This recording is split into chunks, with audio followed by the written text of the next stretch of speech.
Motor স্ট্যান্ডে ফের মারপিটের ঘটনায় চাঞ্চল্য ছড়িয়েছে গোটা এলাকায়। কয়েকদিন আগেই রাবার ব্যবসায়ীর উপর হামলা ও ছিনতাইয়ের অভিযোগ সামনে এসেছিল। সেই ঘটনার রেশ কাটতে না কাটতেই এবার হামলার শিকার হলেন আরও এক ব্যক্তি। ফলে নতুন করে নিরাপত্তা ও আইন শৃঙ্খলা নিয়ে প্রশ্ন উঠতে শুরু করেছে। জানা গেছে রবিবার রাত প্রায় 9টা নাগাদ উদয়পুর মহকুমার কিল্লা মোটর স্ট্যান্ড সংলগ্ন একটি দোকানের সামনে কয়েকজন ব্যবসায়ীর সঙ্গে দাঁড়িয়ে আলোচনা করছিলেন কিল্লা মুসলিম পাড়ার বাসিন্দা মোহাম্মদ আখতার হোসেন। আলোচনার বিষয় ছিল কয়েকদিন আগে রাবার ব্যবসায়ী দেলোয়ার হোসেনের উপর হামলা ও ছিনতাইয়ের ঘটনা।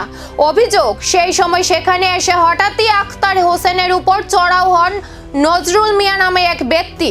শুরু হয় এলোপাতাড়ি মারধর। হামলায় গুরুতর আহত হয়ে ঘটনাস্থলে লুটিয়ে পড়েন আখতার। পরিস্থিতির গুরুত্ব বুঝে স্থানীয় ব্যবসায়ী ও এলাকাবাসীরা দ্রুত তাকে উদ্ধার করে কিল্লা প্রাথমিক স্বাস্থ্য কেন্দ্রে নিয়ে যান। পরে শারীরিক অবস্থার অবনতি হওয়ায় তাকে গোমতী জেলা হাসপাতালে স্থানান্তর করা হয়। বর্তমানে সেখানেই চিকিৎসাধীন রয়েছেন তিনি। উল্লেখ্য, একই এলাকায় কয়েকদিন আগেই রাবার ব্যবসায়ী দেলোয়ার হোসেনের উপর হামলা ও ছিনতাইয়ের অভিযোগ উঠেছিল। অল্প সময়ের ব্যবধানে পরপর দুই হামলার ঘটনায় ব্যবসায়ী মহল ও সাধারণ মানুষের মধ্যে উদ্বেগ বাড়ছে। ঘটনার খবর পেয়ে তদন্তে নেমেছে পুলিশ। তবে অভিযুক্ত নজরুল মিয়া ও তার সহযোগীরা এখনো পলাতক বলে জানা গেছে। তাদের খোঁজে তল্লাশি চালানো হচ্ছে। এদিকে এলাকাবাসী ও ব্যবসায়ীরা দ্রুত অভিযুক্তদের গ্রেফতার এবং দৃষ্টান্তমূলক শাস্তির দাবি জানিয়েছেন। পাশাপাশি কিল্লা মোটর স্ট্যান্ড এলাকায় আইন শৃঙ্খলা আরও জোরদারেরও দাবি উঠেছে।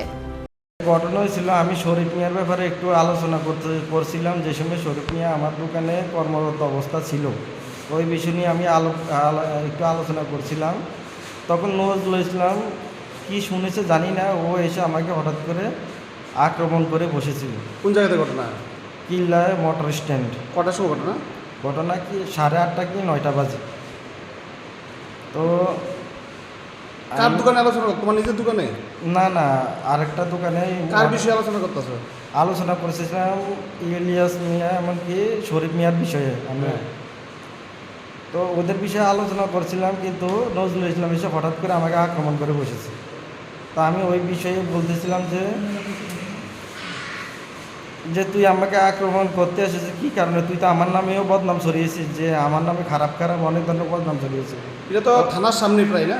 প্রায় থানার সামনে। কিল্লা থানা? কিল্লা থানার সামনে। কি নাম তোমার?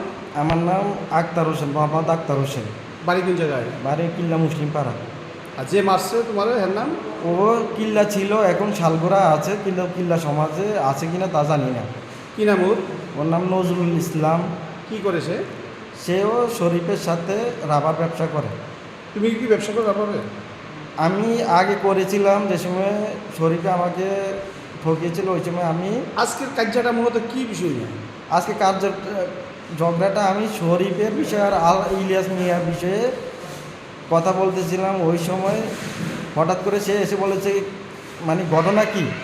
তখন বলেছে যে শরীফ আমার সাথে এই করেছে, ইলিয়াস মিয়াকে মাল দিয়েছে, শরীফে আমার সাথে আমাকে ঠকিয়েছে, আর ইলিয়াসের সাথে এখন যুক্ত আছে, ইলিয়াসকে মাল দিয়েছে।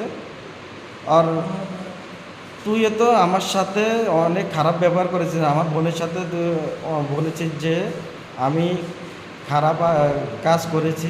এই বিষয় নিয়ে একটু কথা বলতেছিলাম। ও হঠাৎ করে আমাকে আক্রমণ করেছে, হাত দিয়ে আক্রমণ করেছে। তারপরে আমার পুরুষাঙ্গ ধরে টান দিয়ে রেখেছে, আমি ছুটতে পারিনি। অনেক লোকে মিলে ছুটাছুটি করার চেষ্টা করছে, কিন্তু ওরাও পারেনি। তারপর আমি আতার পাতারা এমন করে দিয়েছি, তারপর কোনো মতে ছুটিয়ে নিয়েছে। এখন আমার সহ্য হতেছে না। কি নাম তোমার কাছে? আমার নাম মোহাম্মদ আখতার হোসেন। এক সপ্তাহে একই এলাকায় পরপর দুই হামলা, এটি কি শুধুই বিচ্ছিন্ন ঘটনা, নাকি এর পেছনে রয়েছে আরো বড় কোনো চক্র? সেই প্রশ্নের উত্তর খুঁজছে পুলিশ। আর উত্তর না পাওয়া পর্যন্ত আতঙ্ক কাটছে না কিল্লা মোটর স্ট্যান্ডের ব্যবসায়ী ও সাধারণ মানুষের।